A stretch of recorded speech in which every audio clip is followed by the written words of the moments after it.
কে প্রায় প্রশ্ন করেন যে কিভাবে বোর্ড এক্সামে গণিতে একটা ভালো মার্কস অ্যাচিভ করা যায়। তো সেজন্য আজ এই ভিডিওটিতে আমি ম্যাথ রিলেটেড এমন কিছু সিক্রেট টিপস শেয়ার করব যেগুলো ফলো করে স্টাডি করলে সেগুলো আপনাকে ম্যাথ এক্সামে একটা এক্সিলেন্ট মার্কস অ্যাচিভ করতে অনেকটাই হেল্প করবে। তো চলুন শুরু করা যাক।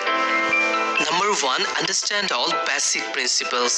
আপনি যদি ম্যাথে খুবই এক্সপার্ট এমন কোনো স্টুডেন্টকে জিজ্ঞাসা করেন যে তার ম্যাথ করতে কেমন লাগে, তো সে বলবে তার ম্যাথ করতে অনেক ভালো লাগে এবং ম্যাথ খুবই সহজ একটা সাবজেক্ট। আর অঙ্কে খুবই কাঁচা এমন কোনো স্টুডেন্টকে যদি ওই একই প্রশ্ন জিজ্ঞাসা করেন তবে সে বলবে তার ম্যাথ করতে একদমই ভালো লাগে না এবং ম্যাথ খুবই কঠিন একটা সাবজেক্ট। আসলে ম্যাথ এমন একটি সাবজেক্ট যেটি পারলে খুবই সহজ মনে হয় এবং আরো বেশি বেশি করে তা প্র্যাকটিস করতে মন চায়, আর না পারলে সেটিকে এতটাই কঠিন মনে হয় যে প্র্যাকটিস করা তো দূরে থাক, অঙ্ক বইয়ের দিকে তাকালেও তখন ভয় লাগে। তো ম্যাথে এক্সপার্ট হতে চাইলে এবং মন থেকে ম্যাথ রিলেটেড সকল প্রকার ভয় দূর করতে চাইলে আপনাকে অবশ্যই অঙ্ক করার সময় প্রতিটা অঙ্ক স্টেপ বাই স্টেপ খুব ভালোভাবে বুঝে তারপর করতে হবে। মূলত আপনি যদি অঙ্ক করার সময় একবার সেগুলোর বেসিক প্রিন্সিপাল এবং কনসেপ্ট খুব ভালো করে বুঝে আয়ত্ত করতে পারেন তবে পরবর্তীতে আপনার অঙ্কে ভুল হওয়ার পসিবিলিটি অনেকটাই কম থাকবে। ফলে ম্যাথ এক্সামে স্বাভাবিকভাবেই মার্কস আগের তুলনায় বেশি আসবে। Number 2, always practice after specific time. আমাদের মধ্যে ম্যাক্সিমাম স্টুডেন্টস ম্যাথ এক্সামে কম মার্কস পাওয়ার মূল কারণ হলো রেগুলার ম্যাথ প্র্যাকটিস না করা।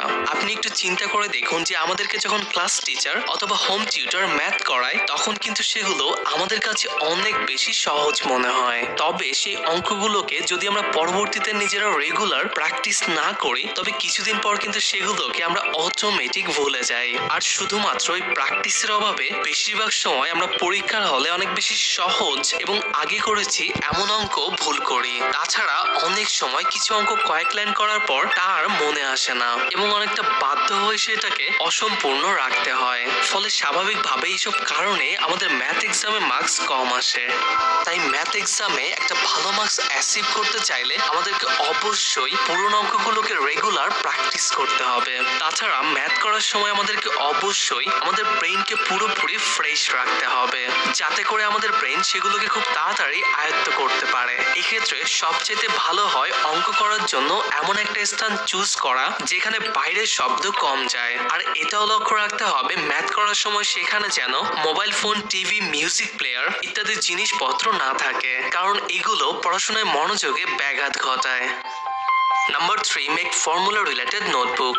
সত্যি বলতে ম্যাথ অন্য সব সাবজেক্টগুলো চাইতে অনেক বেশি সহজ, কারণ অন্যান্য থিওরি সাবজেক্টগুলোর ক্ষেত্রে আপনাকে প্রায় সকল প্রশ্ন এবং টপিক বই এবং সলিউশনের মতোই হুবহু মুখস্থ করতে হয়, কারণ ম্যাক্সিমাম ক্ষেত্রে এগুলোর কোনো লজিক থাকে না। অপরদিকে ম্যাথ সাবজেক্টটি পুরোপুরি লজিকের উপর ডিপেন্ড করে। মূলত ম্যাথ থিওরি সাবজেক্টগুলোর মতো নয় যে এখানে আপনি অঙ্কগুলোকে মুখস্থ করবেন এবং সেই মুখস্থ বিদ্যাকে কাজে লাগিয়ে তা পরীক্ষার খাতায় হুবহু লিখে আসবেন। এখানে আপনাকে প্রতিটি অঙ্ক পুরোপুরি বুঝে সঠিক সূত্র প্রয়োগের মাধ্যমে সেগুলোর সমাধান করতে হবে। তাই এক্ষেত্রে আপনাকে শুধুমাত্র ম্যাথ রিলেটেড সূত্রগুলোকে মনে রাখলেই হবে। আসলে কোন অঙ্ক কোন সূত্র প্রয়োগ করে সলিউশন করা যাবে তা জানা থাকলে ম্যাথ এক্সামে বেশি মার্কস পাওয়া অনেকটাই সহজ হয়ে যায়। এক্ষেত্রে সূত্রগুলোকে ভালোভাবে মনে রাখার জন্য আপনাকে অবশ্যই একটি ফর্মুলা রিলেটেড নোটবুক মেক করতে হবে এবং বইয়ের প্রতিটি অধ্যায়ের গুরুত্বপূর্ণ সূত্রগুলোকে সেই নোটবুকে অধ্যায় ভিত্তিক সিরিয়াল করে লিখে রাখতে হবে।